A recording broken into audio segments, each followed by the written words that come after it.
राजस्थान में इस कड़ाके की ठंड में सियासी पारा चढ़ा हुआ है। पीएम नरेंद्र मोदी की हालिया जयपुर दौरे से सियासी हलचल तेज है।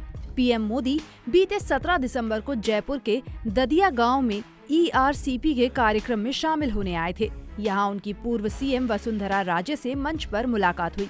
कहने को ये मुलाकात महज चंद मिनट की थी, लेकिन इस मुलाकात के बाद बीते 8 दिनों से राजस्थान के सियासी गलियारों में जो हलचल मची है, उसकी वजह से कई तरह के कयास लगने भी शुरू हो गए हैं। पीएम मोदी की दादिया की सभा वाले मंच पर वसुंधरा राजे कोने में बैठी थी। ये वही कोना था जिसके सामने लगे पोडियम से पीएम मोदी ने भाषण दिया था। पीएम मोदी जब भाषण देने आए, जब भाषण देकर वापस अपनी कुर्सी तक लौटे, तब तक उनके और वसुंधरा राजे के बीच कोई संवाद नहीं हुआ। लेकिन पीएम ने अपने भाषण में वसुंधरा राजे के शासन की तारीफ जरूर की। सियासी अटकलों ने जोर तब पकड़ा जब पीएम मोदी सभा खत्म होने के बाद लौट रहे थे। तब उन्हें विदाई देते समय वसुंधरा राजे भी मंच पर थी। पीएम मोदी ने वसुंधरा राजे का अभिवादन स्वीकार किया और दोनों के बीच लगभग 2 से 3 मिनट की बातचीत हुई। जानकार सूत्रों के अनुसार पीएम मोदी ने वसुंधरा राजे को इस बातचीत में दिल्ली आकर मिलने को कहा था। पीएम के जयपुर दौरे के महज 2 दिन बाद ही वसुंधरा राजे दिल्ली पहुंची। संसद के कक्ष में वसुंधरा राजे और पीएम मोदी के बीच करीब आधे घंटे तक बातचीत हुई।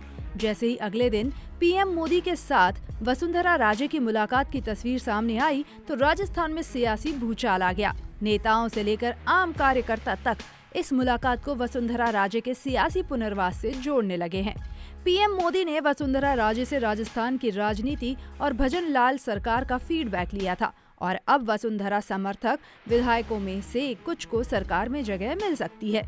पीएम मोदी से वसुंधरा की मुलाकात के अगले कुछ दिनों में राज्य के मुख्यमंत्री भजन लाल शर्मा भी दिल्ली गए हैं और वहां वे पीएम मोदी और गृह मंत्री अमित शाह से मिले। सीएम भजन लाल की मुलाकात को भी वसुंधरा राजे और पीएम की मुलाकात से जोड़कर देखा जाने लगा और अटकलों का बाजार गर्म हो गया। पहली अटकल, वसुंधरा राजे को राष्ट्रीय अध्यक्ष बनाया जा सकता है। दूसरी अटकल, वसुंधरा राजे को प्रदेश का मुख्यमंत्री बनाया जा सकता है। और तीसरी, वसुंधरा राजे को केंद्र में मंत्री पद मिल सकता है। इन मुलाकातों से उपजी सियासी हलचल पर ध्यान दें तो इससे ये बात निकलकर सामने आ रही है कि क्या वसुंधरा राजे फिर से राजस्थान की सीएम बन सकती हैं? इसका जवाब सीधा और बिल्कुल साफ है, नहीं। ऐसा इसलिए क्योंकि पहली बात, पीएम मोदी ने अभी जयपुर में खुद सीएम भजन लाल शर्मा और उनकी टीम की जमकर तारीफ की। दूसरी बात, सीएम भजन लाल शर्मा ने हाल में उपचुनाव में 7 में से 5 सीट जीती हैं। और तीसरी और सबसे अहम बात कि राजस्थान में अभी सीएम बदलने की कोई वजह नहीं दिखती। ऐसे में वसुंधरा राजे को सीएम बनाने की संभावना नहीं दिखती। अब बात वसुंधरा राजे को राष्ट्रीय अध्यक्ष बनाए जाने की करें तो ये बेहद दूर की कौड़ी लगती है, क्योंकि पार्टी नेताओं के मन में मौजूदा अध्यक्ष जेपी नड्डा के बाद किसको अध्यक्ष बनाया जाना है, उसका खाका साफ है। पार्टी अध्यक्ष के लिए बीजेपी और संघ साझा नाम तय करेंगे और वो नाम ऐसा तो जरूर होगा जिसकी वजह से आने वाले समय में उन राज्यों में पार्टी को फायदा मिले जहां विधानसभा चुनाव होने वाले हों।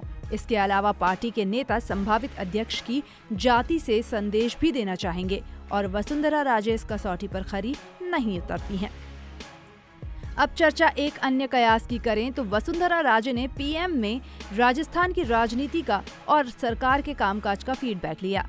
ये कयास काफी हद तक सही साबित हो सकता है। इसकी वजह यह है कि भजन लाल सरकार का 1 साल पूरा हो चुका है। सरकार में शामिल कुछ मंत्रियों का रिपोर्ट कार्ड गड़बड़ है, इसलिए मंत्रिमंडल फेरबदल की चर्चा है। सीएम भजन लाल शर्मा की दिल्ली में पीएम और गृह मंत्री से मुलाकात इसी अनुमान की एक कड़ी हो सकती है।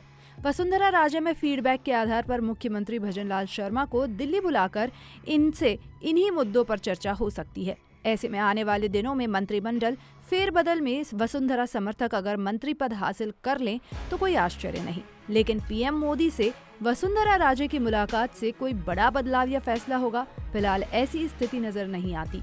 आप इस खबर पर क्या कहेंगे? नीचे कमेंट बॉक्स खुला है, उसमें अपनी राय हमें जरूर लिखकर बताएं। ऐसी ही और खबरों से हमेशा अपडेट रहने के लिए चैनल को सब्सक्राइब कर लीजिए और वीडियो पसंद आया हो तो लाइक और शेयर करना ना भूलें।